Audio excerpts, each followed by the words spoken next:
In the first week of October 2024, on a Saturday, I decided to walk around Lake Quannapowitt in Wakefield, Massachusetts. It's a very scenic walking route that spans from a great grey cathedral at one end of the lake, while the unassuming Massachusetts roads continue on the adjacent end, with a gas station and coffee shops across the street from the walkway.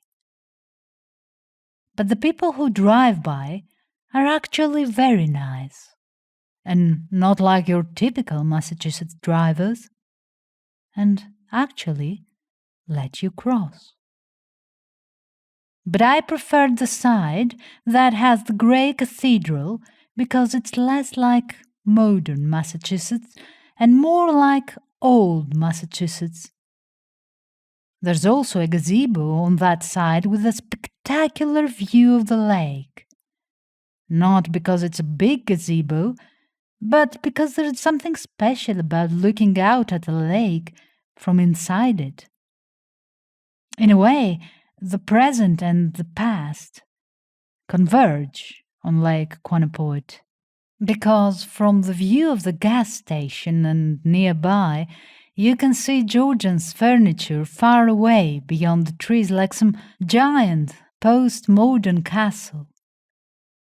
And every kid who grew up in Massachusetts remembers those commercials with Jordan, that friendly old man with a ponytail and storytime voice. So, Lake Quannapowitt kind of tricks you into expecting a fairy tale. And in fact, Lake Quannapowitt is where I found my fairy tale. I had just gotten a new car and decided to take it out on the highway on I-95. When I went past Jordan's furniture, I decided to go to Lake Quannapowitt. It was a nameless but spontaneous thing. Something to christen a more adventurous version of myself.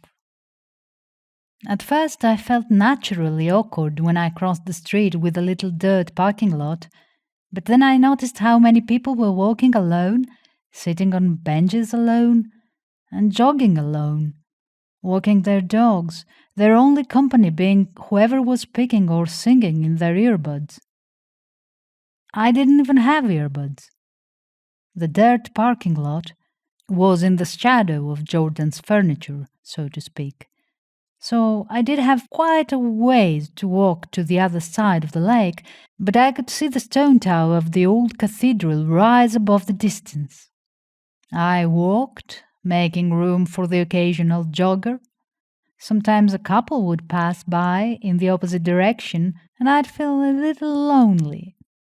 I liked the aloneness I felt on the I-95. Why, it was an inspiring aloneness then. Going 70 miles per hour made it emboldening. The soullessness of the highway left enough room for the spirit to fill. But now I was a pedestrian again, and a pedestrian alone at that. The occasional passing couple might have made me face my past romantic blunders, but I had already faced those, so now there was just an emptiness there, an empty church. Religion over.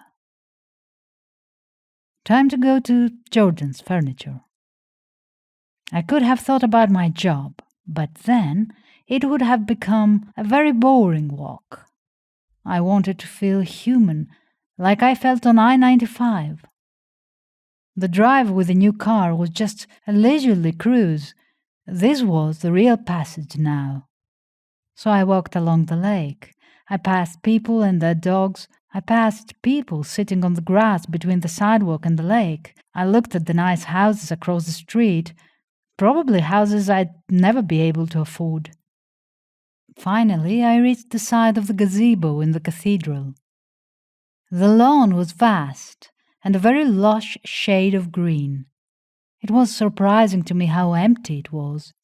Everyone was busy jogging or cycling. So, thinking I had this lawn and view all to myself, I walked over to the downhill edge of the lawn and sat down and let the breeze bounce off the lake and flick my hair. The meditative thought I had entered broke off when I got the feeling that I was being watched. Now, I was privy to the occasional odd character. I worked at the Stop and Shop on Washington Street in Lean. Enough said. But I was not expecting to run into a crackhead in Wakefield. I looked to my side and saw no one besides someone walking away. Probably not my watcher. I looked back at the lake to try and act natural. I let the minute pass with a kind of highway patience, giving the lake the same look you give a highway after being on it for too long. All the while, though, I felt someone looking at me. I could feel it. So instead of turning around and making it obvious, I put my hands behind my head and reclined on the grass. I actually didn't have to feign half of the exhaustion because it really was a relaxing stretch. I tried moving my eyes around to look beyond my forehead. In my point of view, she was upside down. She was on a bench near the gazebo, with a sketchpad of sorts on her lap. She was writing or drawing something, and she stopped to look at me. I remained laying on my back, but looked away as though I hadn't noticed. I was even brave enough to look again. Thank God she was upside down, because how else could her beauty first be set upon me? Like an angel in a corner of the rafters of heaven, a decoration in the corner of a theatre stage's decorative framing. This was what she was like when I passed my eyes to my forehead again. She was occupied with her sketchpad. For this second I might have looked a little longer than I should have. Would she have been this beautiful right side up? She was tan. She had black hair. She was wearing a jacket, so she must not have been accustomed to Massachusetts' sometimes cooler afternoons. Oh, if only every highway in America led to a face like hers. She had a kind and gentle appearance. But this was all I could get in an upside-down glimpse. With a kind of scared animal rapidity, I looked up at the sky. But then I felt her looking at me again. It was exhilarating. I would have gotten away with her not noticing that I had noticed her if my cheeks didn't start to warm. I could feel it, that old school-time curse. She was pretty, and I was easily embarrassed. I closed my eyes to try and will myself from letting my face go red, but it was useless. It was a socially suspenseful moment. I looked over my forehead again and caught her staring right at me. This time I didn't avert my gaze. We looked across at each other from different planes. She gave a faint smile, but I was too affected by her to smile back. She didn't paralyze my facial muscles, but weakened them, and every muscle in me became as strong as flowers then. But I took inspiration from her smile and decided to roll over onto my belly. She gave a short laugh, but then gestured for me to roll over back on my back. I did so, and from beyond my forehead again, I could see she was moving her pen on the sketchpad. I must have laid there for about 5 more minutes until I heard her voice, "Done." It actually startled me. I jumped inside my own body a little. It was as though the voice of the lake itself had chirped. But then I rolled back onto my belly and saw the woman double-checking her sketchpad. I got up and walked over to her. It was a bit of a daunting walk because I was adjusting to the world being right side up again. I stood at the bench, looked down, and saw that she had sketched a boy lying on his back on the grass in front of a lake.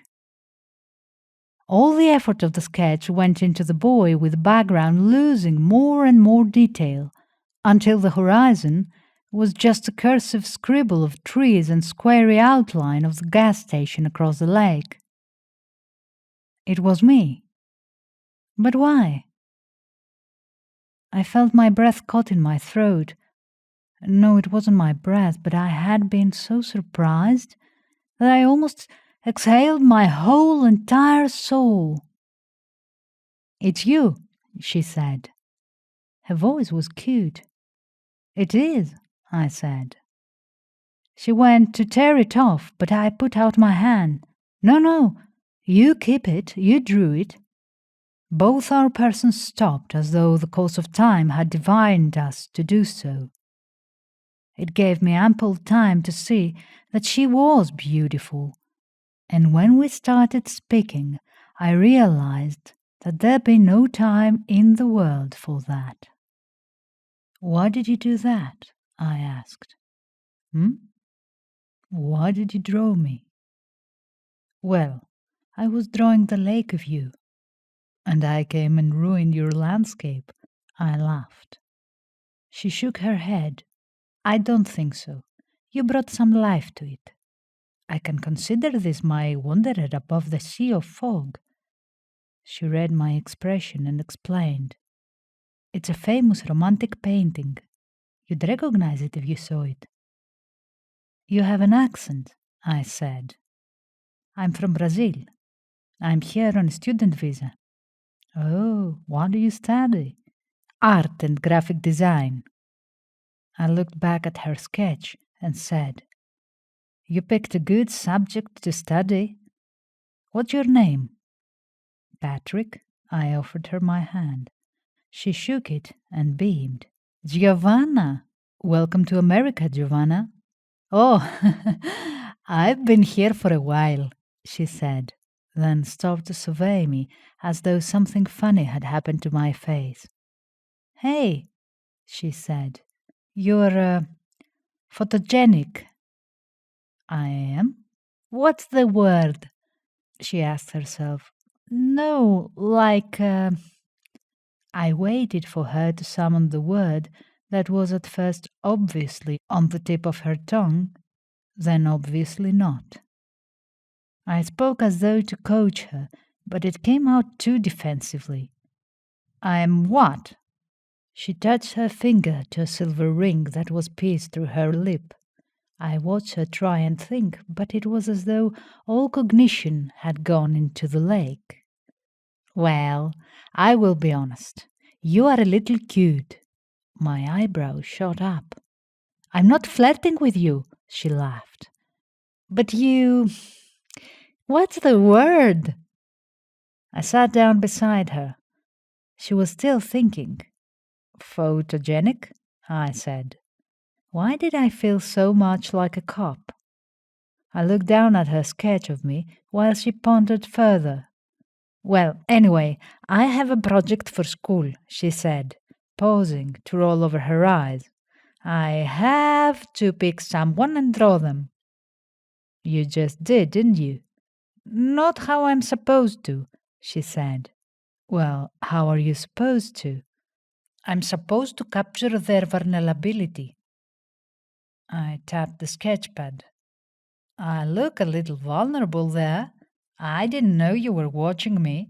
She half laughed. "Yes, you did." "Ah, well. So, someone in their vulnerability. What's that mean?" She went to flip back her hair, but it remained in place, and she searched for her answer in the sky.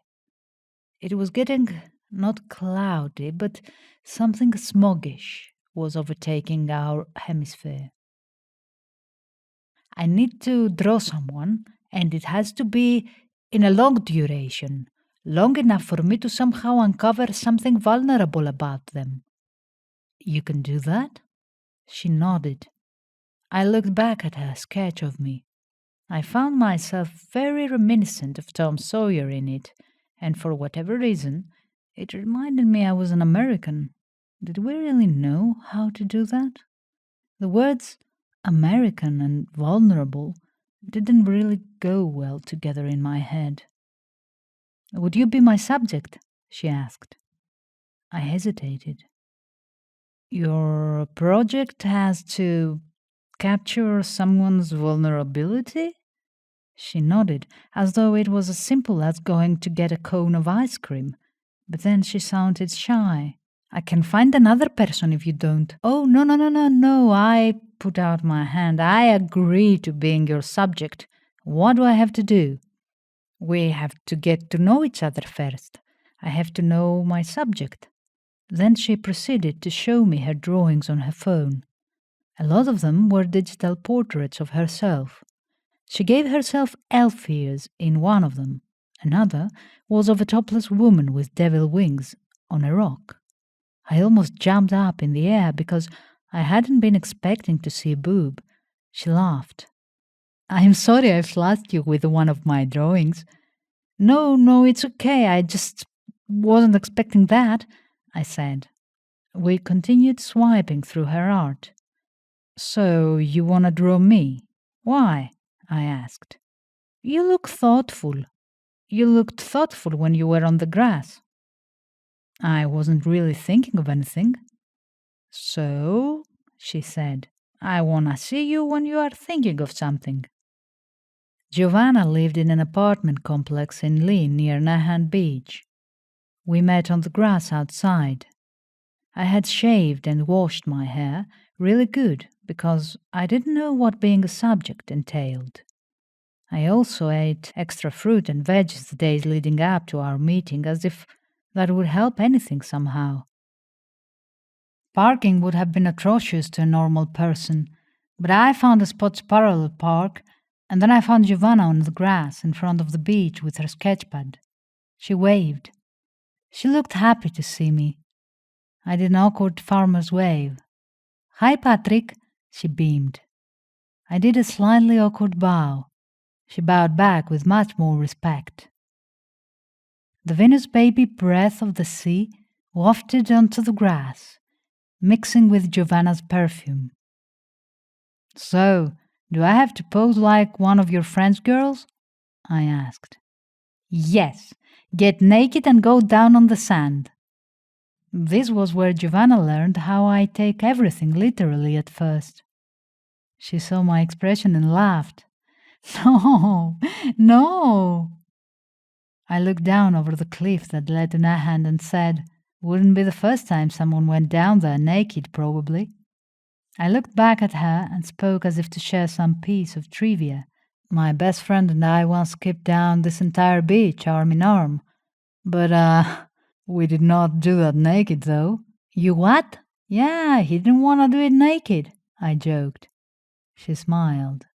I nodded. If you want to go further back, I used to collect clamshells on this beach and give them to my aunt. But she freaked out when I gave her a broken one that still had the belly in it. So you come here a lot? As a kid, I still come here sometimes to walk like how I went to Quannapowitt to walk the other day, I explained. I led her across the walkway and towards a staircase where we could descend down to a part of the beach that wasn't absolute mud. I carried her sketchpad for her, even though it wasn't heavy, and like removing the sandbag from a balloon, it let her talk. She talked about the stray cats in Brazil. She talked about how she straightened her hair every morning. She talked about how her parents wanted her to study law instead of art.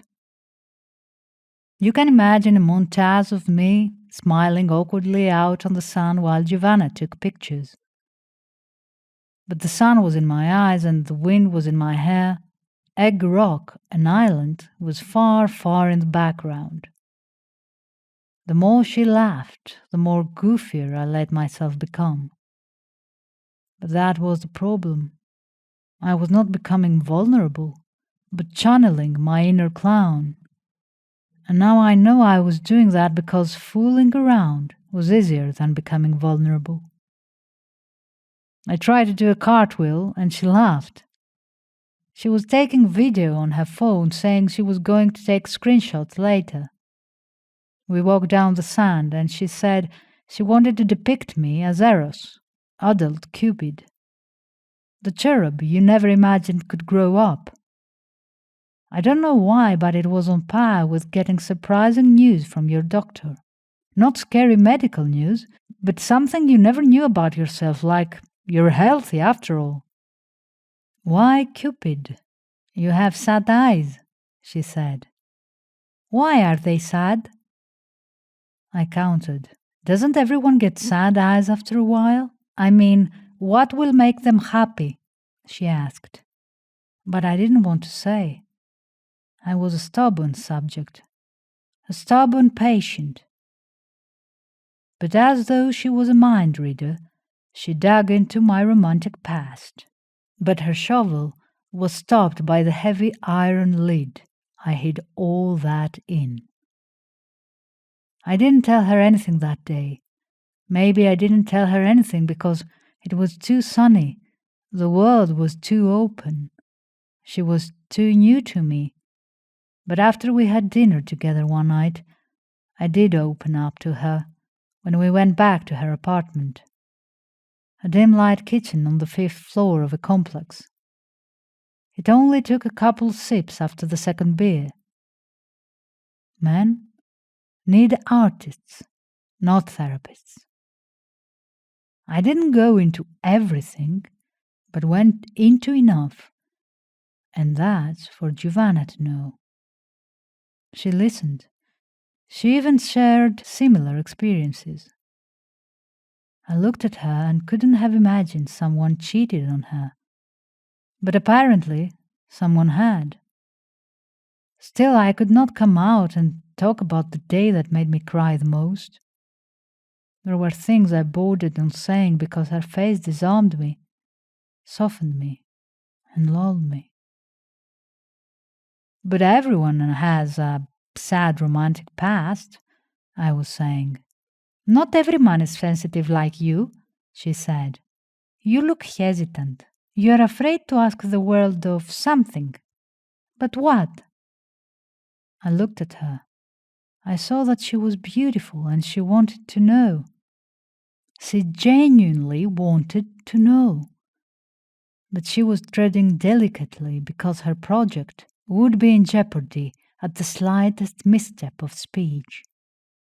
I imagined what I-95 was missing. The aloneness was not grand because I had been alone, but it was grand because it could be filled. It had the potential to be defeated. I don't know why I didn't say the word soulmate or my person or a girlfriend, because all of those would have been perfectly suitable answers. But I said, my angel, as though someone who would love me would have to be more than human, as the humans I loved before did not treat me as I have treated them. I wanted to know how an angel would treat me. Obviously, it was impossible for human women to love me, so the only possible explanation seemed to be that I was meant for someone mythical. Angel, Giovanna mused. I nodded, already regretting my answer immediately. My emotions, these emotions I purposely threw down the stairs of my body into the dungeons of my body, were stirring in me. I think she saw her subject then. Maybe it was a very simple theme, but obviously she decided upon it. The next day we met on Nahan Beach, where she had her college friend take a video of her and I posing together. She told me to dress normally, but when we got there she had me take off my shirt.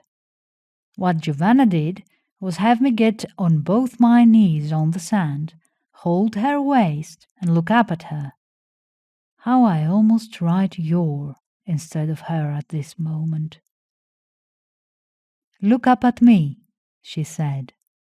Sea breeze bouncing audibly around us while her friend recorded.